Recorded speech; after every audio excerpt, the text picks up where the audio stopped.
Okay guys, welcome back. Now, I am very sleepy today, so my apologies if I do make a mistake throughout this video. Hopefully I make no mistakes, but you know, just in case, if I do. Now, it will be time to see how a cruiser will perform in the new anomalies, and today I'll be flying a Gila. Now, the Gila has been known to be a really good PvE ship. It's also a very good PvP ship, but the Guristas ships are generally looked at as very nice PvE ships. And well, for the new anomalies, a tanky ship is definitely recommended, so a Gila does tick all the necessary boxes. So I have 702.29 DPS. In the high slots I have rapid missiles. Now this is a build that I used to solo the small anomalies. This build worked really well versus the small anomalies, but today I'll be doing a medium one, since I'm very curious to see if this thing can't actually tank them. Now the build is in a lot of ways cheap, however I do have some expensive drones and I have a B-type large booster, but you can easily use a C-type booster. The difference is literally minimal. Now as for the rigs, I have anti-EM, anti-thermal and a core defense recharge rig. Basically I made the shield booster perform a little bit better, and I gave some extra tank to the shield, and the engineering rigs are all capacitor rigs, so no stabs, no auxiliary thrusters. This thing is built for tanking. Active tanking in this case. Now let me show you the active stats of the Gila. So with this build I was able to easily tank the small anomaly, and you can clear them quite nicely, although for the anomalies I use the Macarial at the moment because it can easily clear small and medium anomalies solo. 75,514 overall hit points, 838 meter per second is the maximum flight velocity, which is not bad. Now as for the nanocores, I have no nanocore, and throughout this video I will not be using a nanocore, but of course if you have a nanocore then the stats of the ship will be improved, so this ship will be flown without a nanocore, just so that I can show you what the default build can do without any extra enhancements. Docking request accepted. Basically the raw performance, as I like to call it. Now you can actually swap this build into a kite build. The only thing you have to do is swap the rapid missiles into the long range missiles, and you also have to swap out the afterburner for a micro warp drive. Now interestingly enough, a chameleon can also do the same thing. In some cases the chameleon can actually work a little bit better because it has the tracking disruptor bonus, and surprisingly the tracking disruptors do work really well on the drone ships, so you can use the chameleon with the same idea as a kite, and you should be safe from the drone turrets because you can actually mess up the tracking with the tracking disruptors. Of course, with a micro warp drive build, the tank will have a big impact because it does reduce your maximum capacitor volume, and it also does use a lot more capacitor by default. But if you do keep the range, then the ships will not be able to do much damage to you. So it will be time to see how will this ship perform in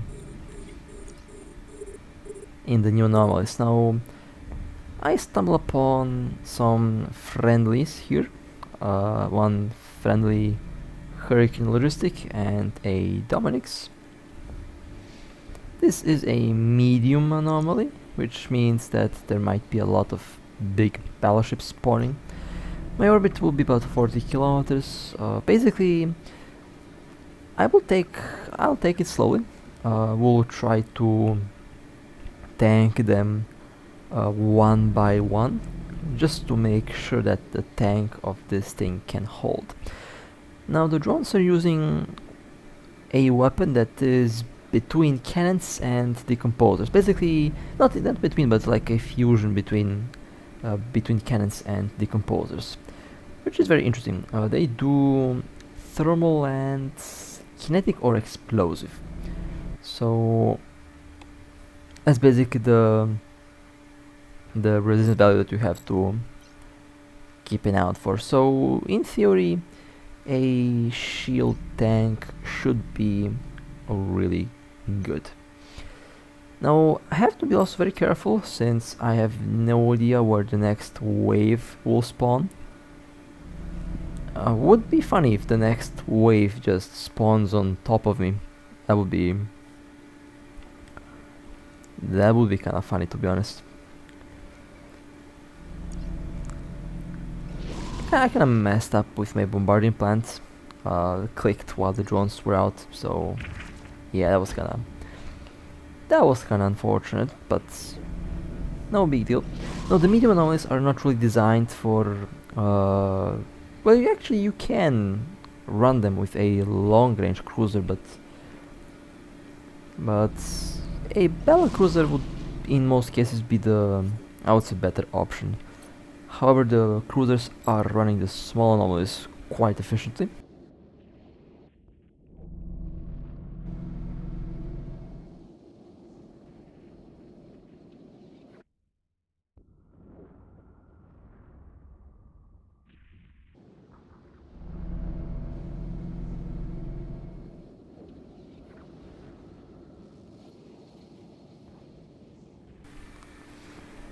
Since skills are very important for a ship to run well.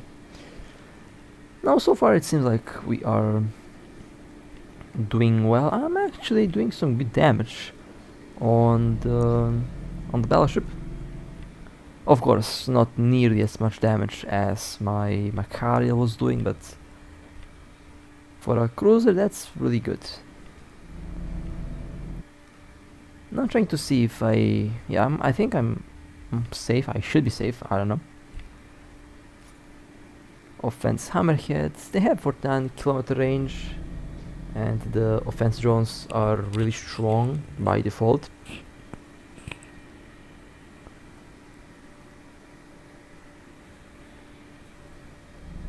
They are also quite expensive, but well, when I say quite expensive, they used to be more expensive. Now they're actually quite cheaper than they used to be, like 200 million. Well, that's still quite expensive, but you know, used to be $1 billion per drone. I remember I used to sell a couple of them for about I think 1.5 billion or something like that. That was a long time ago. Well, not exactly a long time ago, but you know, it hasn't been. It didn't happen recently. But I used to have a lot of these drones. I used them on my Stratius, and now I have some of them on the Gila, just so that I can clear the anomalies as quickly as possible. Now here I actually I plan to warp out when this battleship gets destroyed. And I accidentally did click on the afterburner, if I can remember, and that kind of messed up my plans, since I had no idea where the drones will spawn. But when I had seen that, I accidentally clicked on afterburner, and they immediately went after me. Now this is not a big deal. This is basically all the things that. Ooh, that's a lot of points actually. Well, let's focus on the frigates first. So. The shield booster is active. Afterburner is on. They are using a long-range disruptor, so no scrambler at the moment. But you know, still they can keep you from warping. So you have to to kill the tackle ships first, which isn't a big problem. The Gila does make short work of them, and the ship is actually tanking really well. We're under attack. The capacitor is really good so far. I'm also receiving some remote repairs, I think, from the Logi, although my own booster is actually more than enough to sustain my own shields. Just have to keep the booster active at all time, basically, and it will recover the shield just fine. Only one elite left to kill, and I actually survived being set on fire by about 16, 20 of these ships. I survived. Now it's always a good idea to have a logator side. You can easily run a logistic ship alongside with your main ships, since they're kind of designed to be done with a team. Having a logi is always going to make things easier, but the Gila survived. The Gila survived. These are some very nice fat repairs on this thing. Shield holding out really well. And I was literally in the middle of all of these ships, so I took a lot of DPS there. And this thing survived. Capacitor battery back in action. Let's turn on the booster again. We can technically add dual large batteries and a booster, but that would require you to change the build a little bit, which is always a interesting idea. I kinda like that idea, to be honest. Maybe I will try it out next time, who knows, but that's also one of the ideas that you can do with the Gila. It has a lot of power grid, so you can really play around with the modules on this thing. Doesn't have to be C-type batteries. Mark 9 batteries or even the green batteries are more than enough, since it's going to be 2 of them. 2 green batteries are definitely better than one C-type. So that is going to be very interesting. Now here I'm fighting with that cruiser. That cruiser is slowly going down. I'm also being shot by all of the other ships. The Hurricane logistics has left, so I'm basically the only one here at the moment, and all of these ships are shooting at me. There's about 14 of these ships lighting me up. I'm actually well within their optimal. Oh, look at that! A CN carrier popped in. Lovely. But they're still shooting at me because I think the carrier is really far away. So they will keep shooting at me, which is fine. I don't mind that. I'm testing out the tank. So far I have to say the tank definitely does get a passing mark. I like how it performed. And I like how it's performing. The capacitor is holding really well. The shield is also holding really well.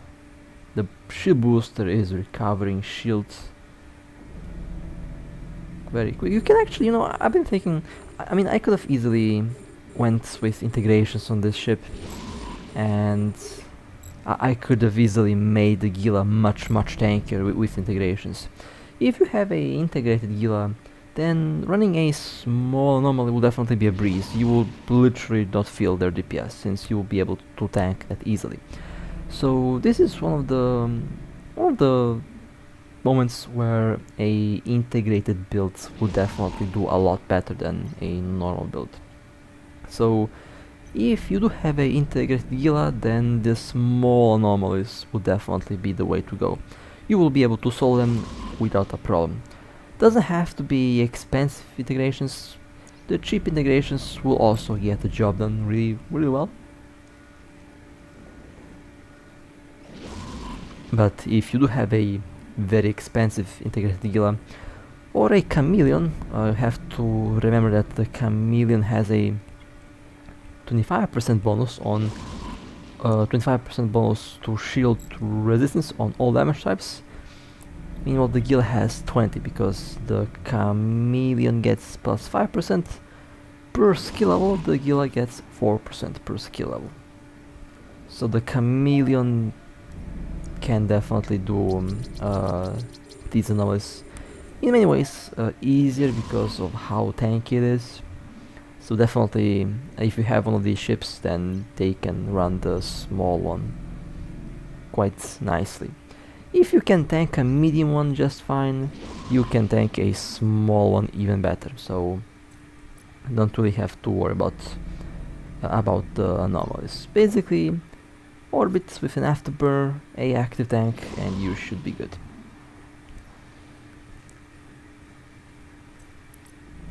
Now here I'm actually trying to warp to my friends so that I can change position, but I think I might just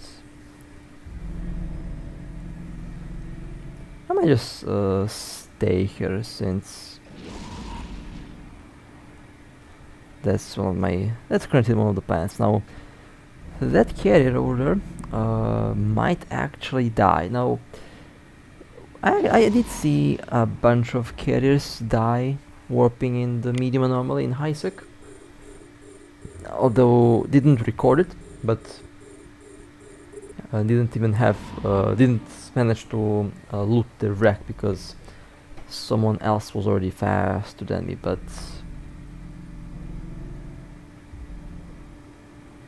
there is a lot of CN carriers that have been destroyed running these anomalies, and there have been a lot of Navy battleships that also have died. And all of these builds that have been destroyed were basically glass PvE builds, long range builds, since they can't really tank a lot, and these ships do a lot of damage. For the drones, definitely a long range.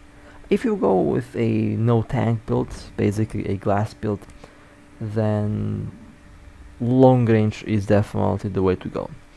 If you do plan to be a little bit closer to these ships, then having a tank is always a good idea. And even with a tank, I wouldn't be at 0. I would still orbit like 50 kilometers around the ships, just to be safe. But yeah, you can, with a good tank, with a navy, with a armor tank or shield tank, Chonk battleship, you can easily orbit at 50 and basically clear them in peace. The only thing that you have to have is a very good build, since a very good build will make a very big difference. That's what I've noticed. These anomalies definitely reward really well if you know how to build your ship. Now, so far, there's like 3 different options to run the anomalies. My preferred way of running them is with the Macariel. With the Macariel, you can easily just kite at 150 plus kilometers. Nothing can hit you. You're also in a very fast battleship, so they can't. They basically can't catch you, and you will be taking minimal damage. So in the longer run, a long range build is definitely the way to go.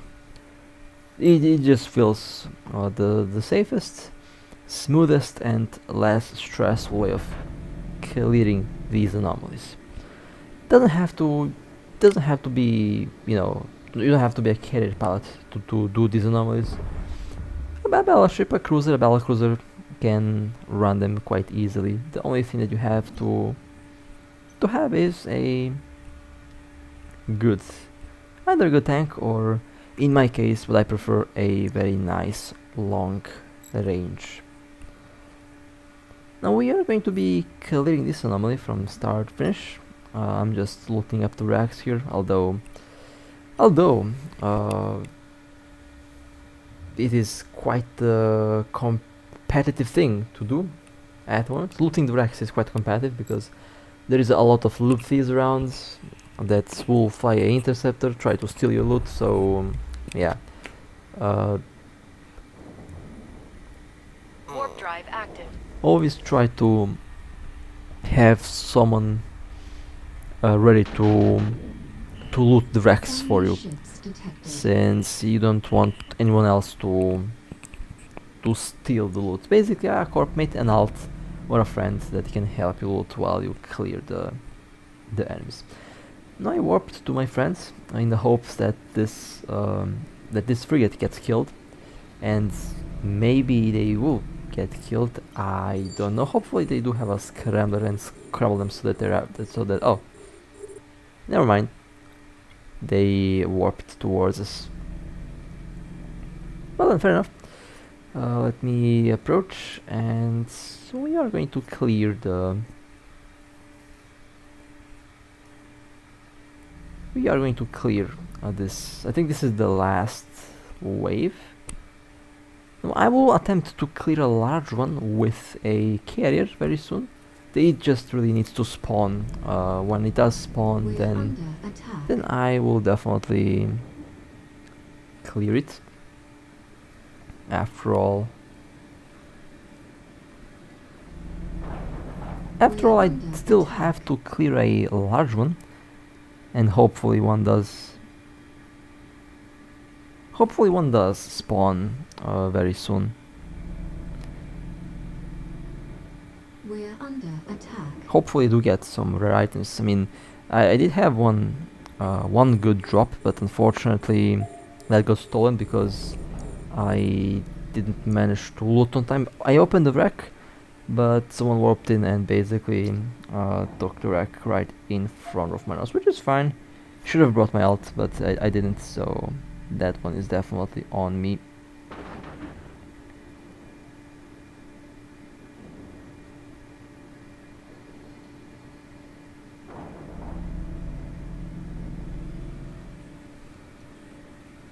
Now I will try to approach, and I will be focusing on the elites first. Now, as we have already seen, the battleships don't have over 120 kilometer range. They can sometimes hit you at 130, but at 135 kilometers, all damage that they can do just stops. You will be taking no damage from them. So at this distance, my Gila should be safe. Now I'm focusing on the frigate, since the frigates are the primary targets. No, they do flash red because they are basically the priority targets, and they really need to be killed first if you don't want to. If you don't want to get yeeted, you have to eliminate the small ones first. With the Macarial, it's very easy. Just snipe them. They get popped right the second you lock them. I might try to get a Stabber sniper and do the same thing that I did with the Macarial, basically snipe them. Snipe a small one, although the sniper mode on the sniper cruisers isn't really, let's say, that useful. I never really liked the special mode on some of the ships. For example, the bomber's special mode, the bombard mode, is quite useless since it basically makes your ship immobile, and it doesn't really do much. Then we have the sniper mode on the sniper cruisers. In most cases, literally useless because it makes your ship immobile. It does give you some extra range, but it also does slow down the rate of fire, which means you will be hitting the target, but you will lose DPS. So I never really liked those special modes on these ships, and I do hope that the developers change them at one point in time. I mean, we are still waiting for the balance patch for September. Could be next week, to be honest. Next week or the week after the balance patch might arrive. I'm definitely keeping my eyes and ears open to any news. If there are any news, I'll definitely keep you guys updated.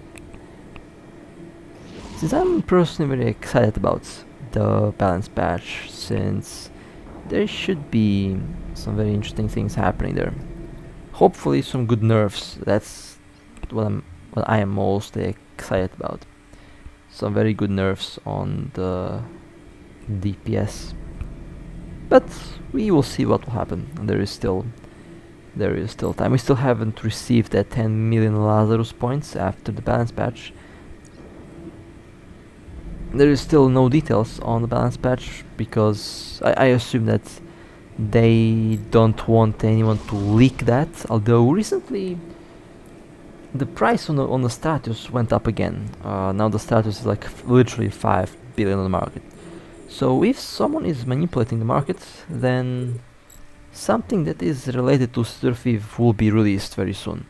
And the only thing that pops in my mind is actual wormhole space. So maybe the price of the status and Thief ships did go up because someone knows that the wormhole space will be released very soon. Or maybe, just maybe, one of the next updates is going to release the rest of the drone region. So yeah, quite exciting, to be honest. We will see what will happen. But I mean, besides that, I think that they will nerf the drones as well. I believe that they will nerf the drones. But again, we will see what will happen. There is still time. There is no patch notes on the balance patch yet. Still couple days before the next maintenance on next week, and I'm definitely going to be keeping my eyes and ears open to any news that can happen. But yeah, excited to see what happens on the next balance patch. And so far, this Gila absolutely passes my tank test, since it didn't die. That's a good thing. The Gila didn't die. It tanked really well. It tanked a medium anomaly, which is quite serious. These drones mean business. So it was able to effortlessly tank a medium one. It can easily do a small one. So yeah, a cruiser can do them, just have to have a good build. And basically, you really have to focus down priority targets. That means frigates have to die first, fast ships die first, and then you kill the medium ones, the cruisers, and then at last you kill the battle cruisers. Or in this case, the battleships, since battleships they do spawn in the medium one.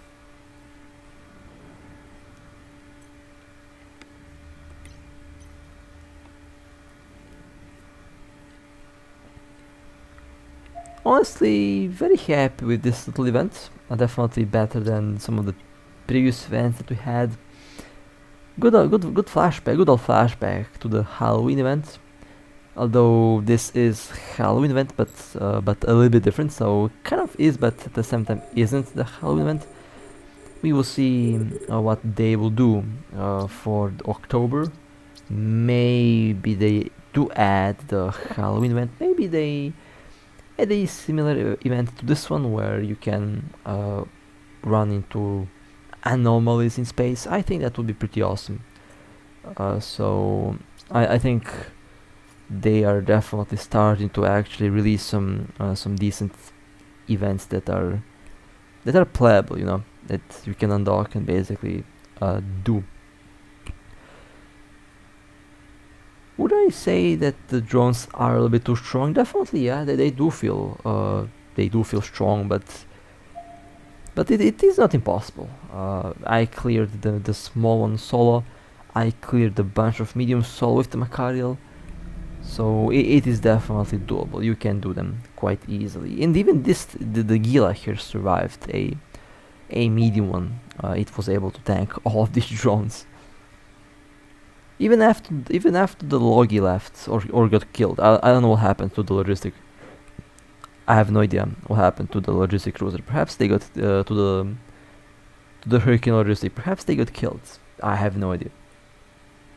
Good chance that they got yeeted without me noticing. So yeah, that's kind of funny.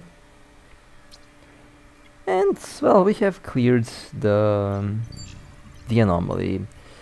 So, as mentioned before, the Gila definitely does pass the test.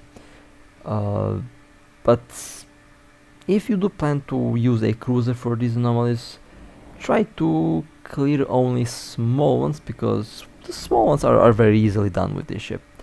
The medium ones are kinda scary, and one little mistake can cost you the ship. Unless you are in a long-range ship, I wouldn't be doing a medium one. I would just stick with the small ones with cruiser, because so far this thing was doing those really well. For medium ones, the Macariel does get the job really well. All right, well, that was the Gila, and that was the medium anomaly, the medium lost wastelander drone anomaly. Pretty fun event so far. I enjoyed it. There's a lot of different things that you can do here. Basically, you can steal loot, you can bait ships, basically clear the first 2 waves and then wait for ships to warp in and then just loot the wrecks when they get torn to shreds. I mean, there is a lot of interesting things that you can do with these anomalies, and honestly, I like them. It's been fun so far. So with that being said, that will be it for this video. Hope you guys enjoyed, and with that being said, stay safe, play safe, and as always, I'll see you next time.